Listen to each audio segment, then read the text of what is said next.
राजस्थान में कांग्रेस के भीतर मचे घमासान के चलते अशोक गहलोत सरकार को सुरक्षित करने में बीटीपी के जिन दो विधायकों ने सहयोग किया था, अब कांग्रेस से नाराज नजर आ रहे।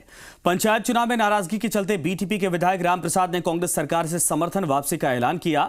बीटीपी के दोनों विधायकों के समर्थन वापसी से कांग्रेस का कुनबा जरूर कम होगा, लेकिन सरकार के सेहत पर बहुत ज्यादा असर नहीं पड़ेगा। राजस्थान में अशोक गहलोत सरकार पर आए सियासी संकट के दौरान सरकार बचाने के लिए कांग्रेस के साथ खड़ी रही भारतीय ट्राइबल पार्टी और कांग्रेस पार्टी के बीच पंचायत चुनाव के बाद दूरियां हो गई हैं। कांग्रेस नेताओं की बयानबाजी और डूंगरपुर जिला परिषद चुनाव में कांग्रेस की ओर से बीटीपी का साथ नहीं देने से बीटीपी ने सरकार से समर्थन वापसी का ऐलान किया है। बीटीपी की सरकार से समर्थन वापसी की घोषणा गहलोत सरकार के लिए बड़ा झटका तो है, लेकिन इससे सरकार के बहुमत पर बहुत अधिक असर पड़ने वाला नहीं है। बीटीपी के दो विधायकों की सरकार से समर्थन वापस लेने के बाद भी सरकार के पास 120 विधायकों का समर्थन मौजूद रहेगा। दरअसल पंचायत जिला परिषद चुनाव के दौरान बीटीपी विधायकों को लेकर कांग्रेस ने खूब बयानबाजी की थी। आदिवासी अंचल के दिग्गज कांग्रेसी नेता और विधायक महेंद्रजीत सिंह मालवीय का चुनाव प्रचार का एक वीडियो वायरल हुआ था। इससे बीटीपी के साथ पार्टी के दोनों विधायकों ने भी गहरी नाराजगी जाहिर की थी। वहीं डूंगरपुर जिला परिषद चुनाव में माना जाता है कि कांग्रेस के समर्थन नहीं करने से बीटीपी नाराज है। पंचायत चुनाव में बीटीपी ने कांग्रेस को कड़ी टक्कर दी थी। जनता के बीच में बहुत बढ़िया मैसेज गया और ये मैसेज जाना चाहिए था। हम तो पहले से ही कह रहे थे कि दोनों मिलके बनाएंगे, तो ये बना लिया है उन लोगों ने। और निश्चित रूप से हम कांग्रेस और बीजेपी को कहना चाहेंगे कि आप अपना ढोंग नाटक बंद कीजिए।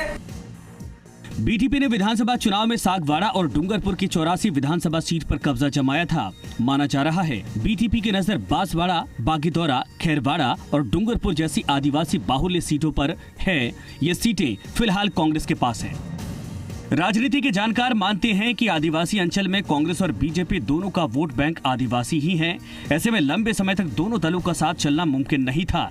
मुख्यमंत्री अशोक गहलोत के प्रयासों के चलते बीटीपी का सरकार के साथ समर्थन रहा।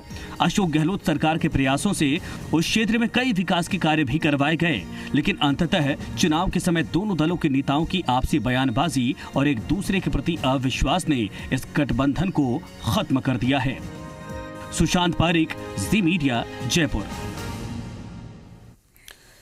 बीटीपी द्वारा समर्थन वापसी की घोषणा पर परिवहन मंत्री प्रताप सिंह खाचरियावास ने कहा कि मुख्यमंत्री अशोक गहलोत सभी समर्थक पार्टियों के साथ लेकर चलते हैं और अगर किसी विधायक को कोई दिक्कत या परेशानी होती है तो मुख्यमंत्री के द्वारा उनके लिए हमेशा द्वार खुले हैं। जब चाहे कोई भी मंत्री विधायक मुख्यमंत्री से खुलकर बातचीत कर सकता है और जो विधायक नाराज हैं उनसे भी उनकी नाराजगी का कारण पूछा जाएगा। कांग्रेस बीजेपी ने 70 साल से राज किया, बारी बारी नोट किया होगा कि कांग्रेस का वोट बीजेपी को, तो हमारे साथ जो भी हमारे साथ खड़ा है, चाहे वो बीटीपी हो, चाहे निर्दलीय हो, चाहे बाकी लोग हो, उन सब का बहुत सम्मान करते हैं। उनका सम्मान करना और उनकी भावनाओं को समझना, उसके अनुसार आगे बढ़ना, ये कांग्रेस की गहलोत सरकार बहुत समझती है। खुद मुख्यमंत्री बहुत अनुभवी हैं। आप ये मानकर चलिए, हर एमएलए का हम सम्मान करते हैं, बीटीपी के एमएलए का भी हम सम्मान करते हैं। उनकी कोई भी भावना होगी तो उनका सम्मान किया जाएगा। सरकार से बीटीपी के समर्थन वापसी पर क्या कहना है बीजेपी का, ये भी आप सुनिए। अभी जिस तरह से कांग्रेस को धीरे धीरे बीटीपी नहीं, सभी लोग धीरे धीरे छोड़ते जा रहे हैं, क्योंकि कांग्रेस एक डूबता हुआ जहाज है, उसमें कोई बैठना नहीं चाहता। प्रदेश की जनता ने जिस तरह से पंचायत चुनाव को लेकर के ये दिखा दिया है कि इस शासन के विरुद्ध में पूरे राजस्थान की जनता है